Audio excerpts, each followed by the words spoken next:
I'm ready. I call this my Christmas story. So I'm working on a beer truck in Philadelphia, 1975. Kung Fu, it's just come out on television. So I cut my real long hippie hair and I had a bald head. So I'm working on a beer truck and I'm delivering a beer to a bar. What happens is I come out of the bar and I'm surrounded by about 6 or 7 guys. They robbed me, cut my pockets, took my money out, but they didn't harm me. I call the police, I call my uncle, the police come, they start grabbing kids, they're throwing them in front of me, they're saying, did this kid rob you, did this kid rob you? I said, no, that wasn't the kid. I couldn't tell now who was who. Anyway, I go home, I get a call on the phone, 12 o'clock at night, it's the police. They go, hey, Jim, we got the guys that robbed you, come on down to the police station on Broad Street. I go down to Broad Street, I walk in, the detectives go to me, look, you're going to go in that room, you're going to look at the kid, and you're going to say, that's the kid. So I said, oh, okay. So they said, well, you go in the room.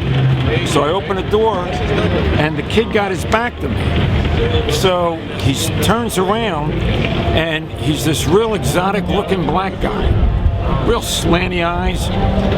This kid wasn't the guy that robbed me. I would have remembered this guy. So I go back out of the room, and the detective goes, we told you to go in there and say that's the kid.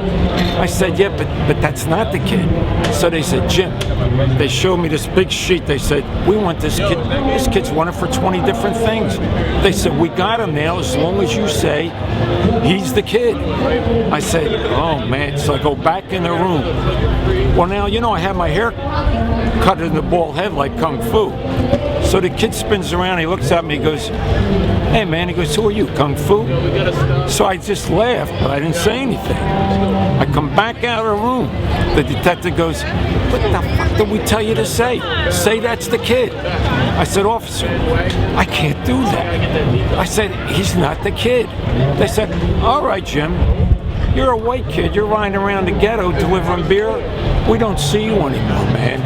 You're a non-entity to us. So I said, oh, God.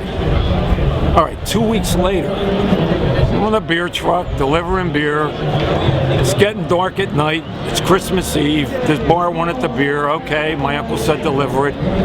Come out of bar, same scene. There's about 7 guys standing out there. I said, uh-oh. This is it. I'm going to catch it. I can see it. I can feel it. They all come up to me. They go, hey, man, we want some beer. I said, I don't got any beer. I just delivered it to the bar. They said, look, we want beer, man. You're a beer man. I said, hey, guys, I don't have any beer.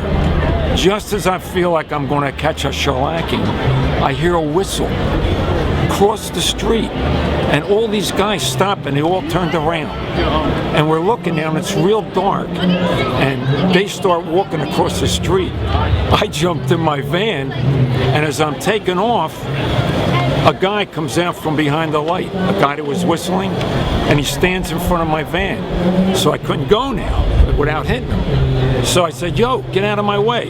So he comes over the side of my window and he goes, hey, who are you, Kung Fu?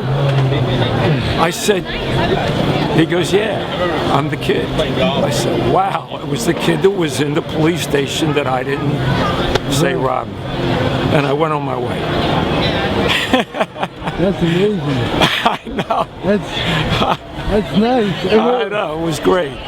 Are you a Hoboken resident? Is what? Do you live in Hoboken? No, I live up in Massachusetts. I make bamboo flutes. I'm selling them on the corner. I come down here every year. Awesome. But I'm originally from Philadelphia, Pennsylvania, and that's where I grew up, and that's where I was working at that time. But I live in Massachusetts now, that's all. And Jim, that's your name, Jim. My name's Jim, that's all. Very nice meeting you. Yeah, good. Thank you so much.